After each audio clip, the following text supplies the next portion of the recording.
ओम शांति। 5/5/2023 की मुरली का सार है। मीठे बच्चे, तुम रूप बसंत हो। तुम्हें बाप की याद में भी रहना है तो ज्ञान रत्नों का बीज भी बोना है। भारत का श्रृंगार भी करना है। आज मुरली से प्रश्न है, तुम बच्चे कलयुगी गोवर्धन पर्वत को उठाने के लिए कौन सी अंगुली देते हो? उत्तर है पवित्रता की। पवित्रता की प्रतिज्ञा करना ही जैसे अंगुली देना है। पवित्रता नहीं है तो भारत का हाल देखो क्या हो चुका है। पवित्रता है तो पीस प्रॉस्पेरिटी सब है। इसलिए श्रीमत पर आग और कपूस इकट्ठे रहते भी पवित्र बनना है, अर्थात प्रवृत्ति में रहते पवित्र बनना है। घर बार का संन्यास नहीं करना है। धारणा के लिए मुख्य सार है, पहला, सदा हर्षित खुश मिजाज रहना है। कभी भी रोना नहीं है। जीते जी सबसे छुट्टी ले लेनी है। किसी का भी चिंतन नहीं करना है। दूसरा है अपने शांति स्वधर्म में स्थित रहना है। ज्ञान और योग से तीखा जाना है। ध्यान की आश नहीं रखनी है। आज का वरदान है, यथार्थ श्रेष्ठ हैंडलिंग द्वारा सर्व की दुआएं प्राप्त करने वाले सर्व के स्नेही भव।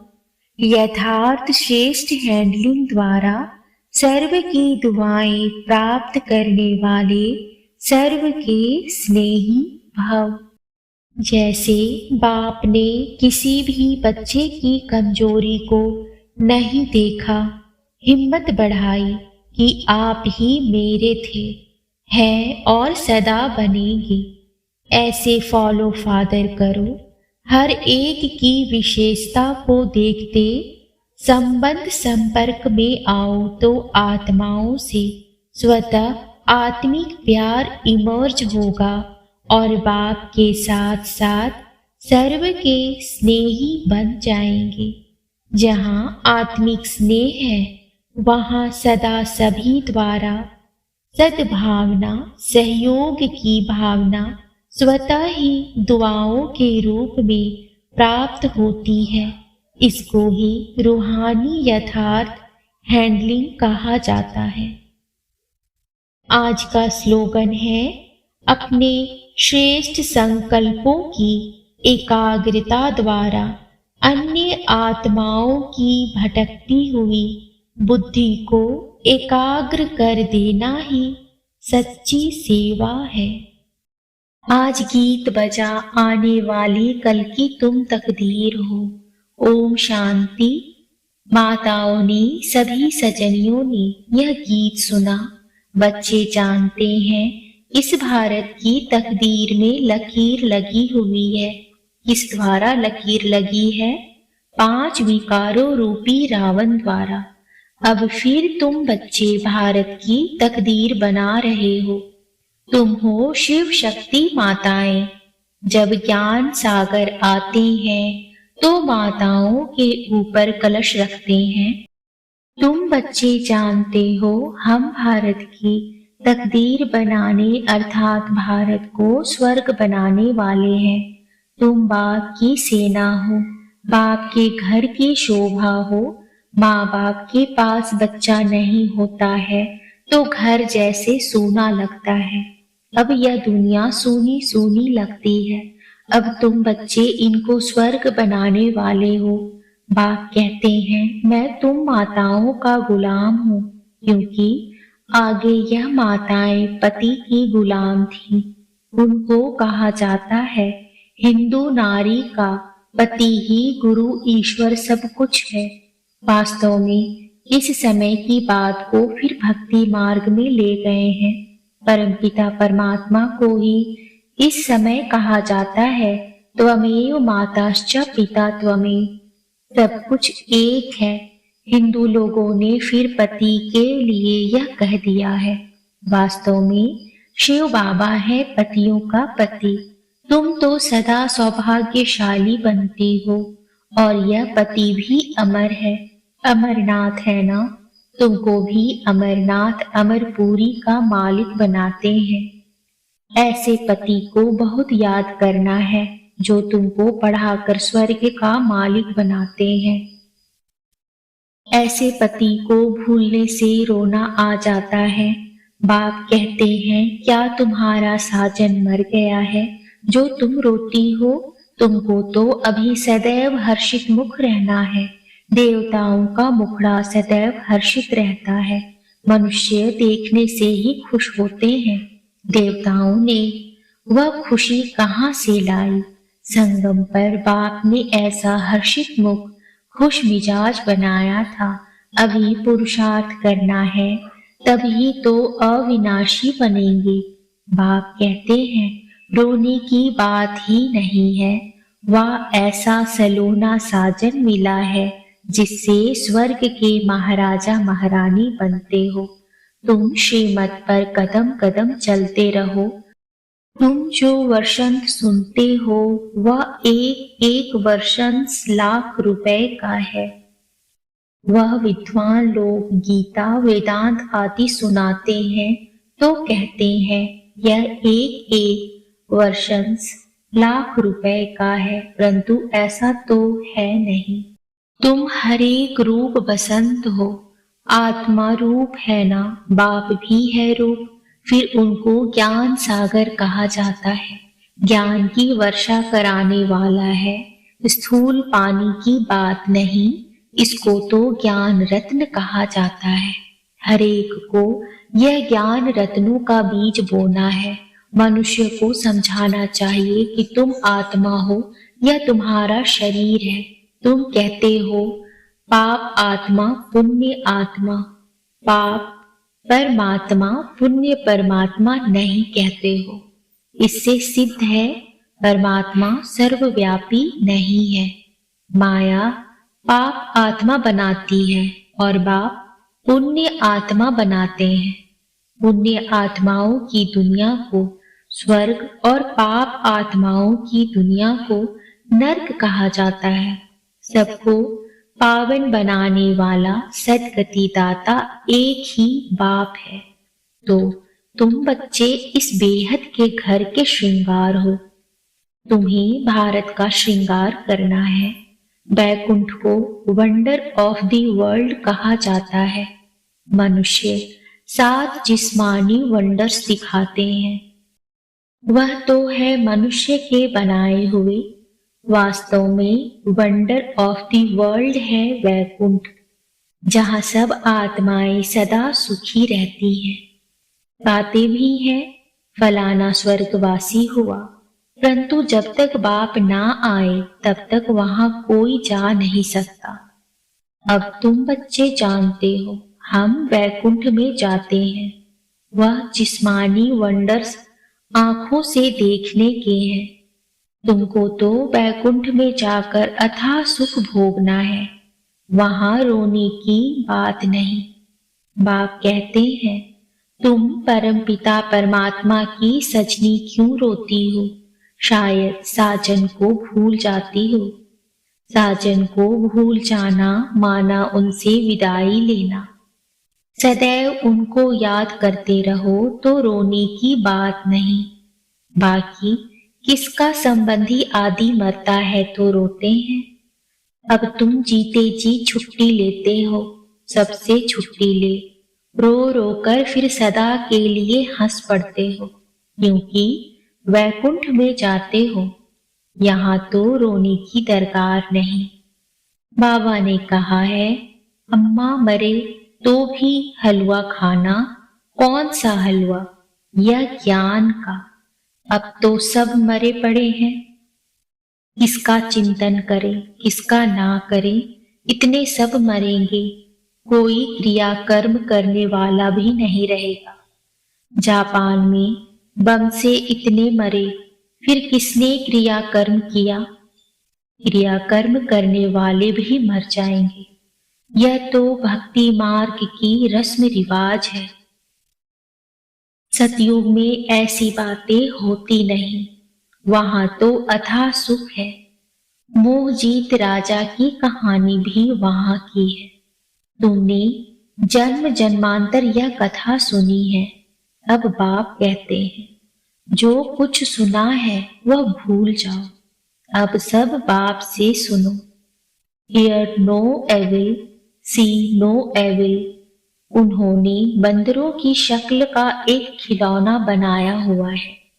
Talk no evil, see no evil। क्योंकि इस समय मनुष्य बंदर से भी बदतर है। जो सुनाओ सत सत करते रहते हैं। बाबा कहते हैं, बच्चे ग्लानि की बातें मत सुनो। मैं कल्प के संगम युग पर आता हूँ।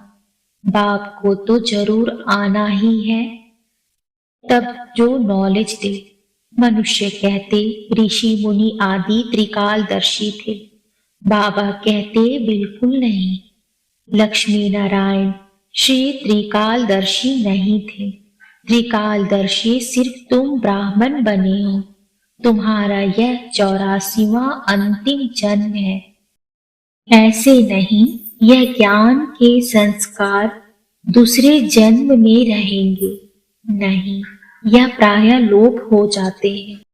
वहां तो राजाई स्थापन हो जाती है, तो राजयोग की दरकार नहीं। तो देखो बाबा क्या कहते, मनुष्य क्या कहते हैं। रात और दिन का अंतर है। मनुष्य कहते परमात्मा सर्वव्यापी है। बाप कहते हैं नहीं। मनुष्य कहते हैं कलयुग की आयु अभी 40,000 वर्ष बड़ी है। बाप कहते हैं नहीं। कितने गपोड़े सुनाए, घोर अंधियारा कर दिया है। अब मीठा बाप कहते हैं बहुत मीठा बनो।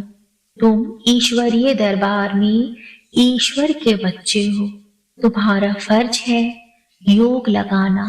गोवर्धन पर्वत पर जाएंगे तो वहां अंगुली दिखाई है। पर्वत की कितनी पूजा होती है।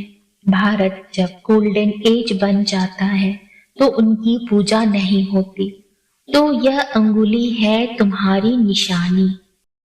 पवित्रता की प्रतिज्ञा करना जैसे अंगुली देना है।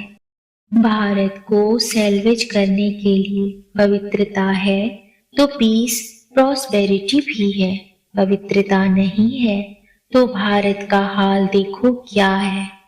मेहनत है ना। सन्यासी कहते आए, आग और कपूस इकट्ठे रह नहीं सकते। शास्त्रों में ऐसा है, परंतु तुम सन्यासियों को कह सकते हो कि हम कैसे आग कपूस इकट्ठे रहते पवित्र रहते हैं। सन्यासियों को श्रीमत थोड़ी ही मिलती है। हम तो अब बाप की श्रीमत पर चलते हैं। उनको मिलती है शंकराचार्य की मत। यह है शिवाचार्य की मत। तुम शिवाचार्य के बच्चे हो, यह कोई नहीं जानते। कहते हैं परमात्मा ज्ञान का सागर है तो आचार्य हुआ ना। वह शंकराचार्य है। सन्यासी बहुत शास्त्र पढ़कर टाइटल लेते हैं। श्री कृष्ण आचार्य कभी नहीं कहा जाता है। शिव का पता ही नहीं, वह बाप को जानते ही नहीं है। सिवाय बाप के और किसी को ज्ञान का सागर नहीं कह सकते हैं। कोई सन्यासी मिले तो बोलो, तुम हो निवृत्ति मार्ग वाले हठ योग सन्यासी। हम हैं प्रवृत्ति मार्ग वाले राजयोगी। तुम राजयोग सिखला नहीं सकते हो। तुम हो रजोगुणी, क्योंकि शंकराचार्य आते ही हैं द्वापर में।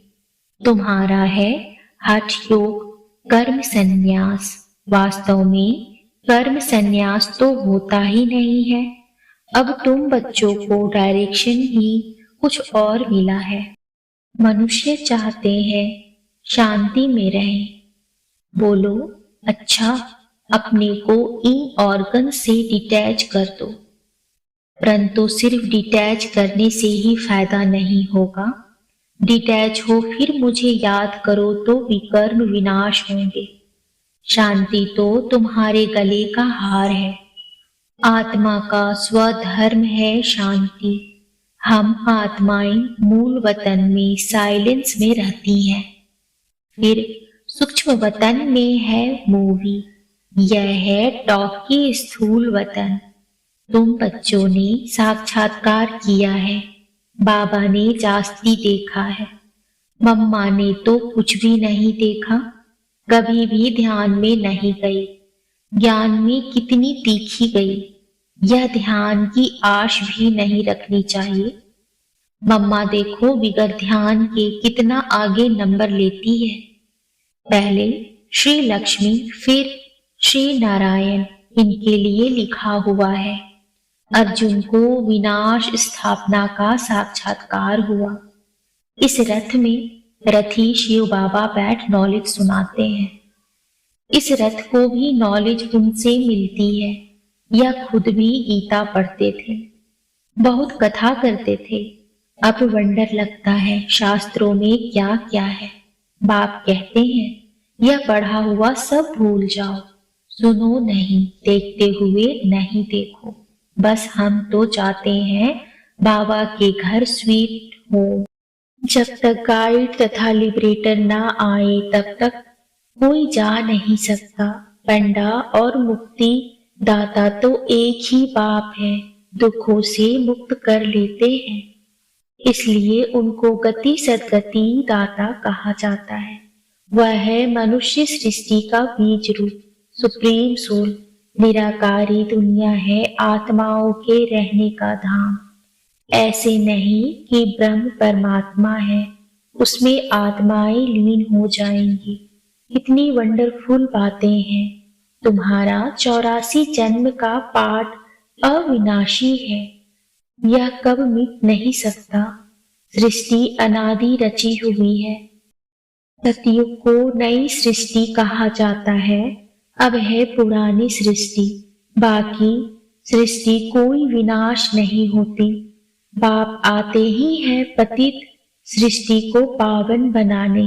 सृष्टि तो है ही है। 84 जन्म तो जरूर देवताओं के ही होंगे, फिर कम होते जाते हैं। फिर क्वेश्चन आदि का भी हिसाब निकाल सकते हैं। वास्तव में भारतवासियों की जनसंख्या बहुत होनी चाहिए, परंतु और धर्म में कन्वर्ट होने के कारण कम हो गए हैं। नाम ही हिंदू रख दिया है। बाप कहते हैं मैं आता ही तब हूँ जब मुझे ब्रह्मा द्वारा देवी देवता धर्म की स्थापना करनी है। शंकर द्वारा विनाश, फिर जो स्थापना करते हैं वही पालना करेंगे। गांधी जी को भी जिन्होंने मदद की, मेहनत की, आज बहुत सुखी है। वहां सुखी तो सब बनेंगे, बाकी पद में फर्क पड़ जाता है। जो बाप की याद में रहते हैं और वर्षे को याद करते हैं वह सूर्यवंशी बनेंगे। कम याद करेंगे तो चंद्रवंशी नहीं, तो फिर प्रजा दास दासियां आदि तो बहुत चाहिए ना। बाप ने समझाया है योग बल से ही कोई भी विश्व का मालिक बन सकता है। तुम ही योग बल की अहिंसक सेना। क्रिश्चियन को भी कितना बल मिल जाए तो विश्व के मालिक बन सकते हैं, परंतु लॉ नहीं कहता। वह बंदर की कहानी है ना। श्री कृष्ण के मुख से माखन आ जाता है। विश्व की राजाई का तो विश्व का राज्य योग बल से ही मिल सकता है। बाप कहते हैं मैं स्वर्ग रचता हूँ। तुम बच्चों का भी यही धंधा है। बच्चे फिर बाप के वर्ण स्थापना में मदद करते हैं। अच्छा, मीठे मीठे सिकिलते बच्चों प्रति माता पिता बाप दादा का याद प्यार और गुड मॉर्निंग। रूहानी बाप की रूहानी बच्चों को नमस्ते। रूहानी बच्चों के रूहानी बाप को नमस्ते। नमस्ते बाबा, नमस्ते। शुक्रिया बाबा, शुक्रिया।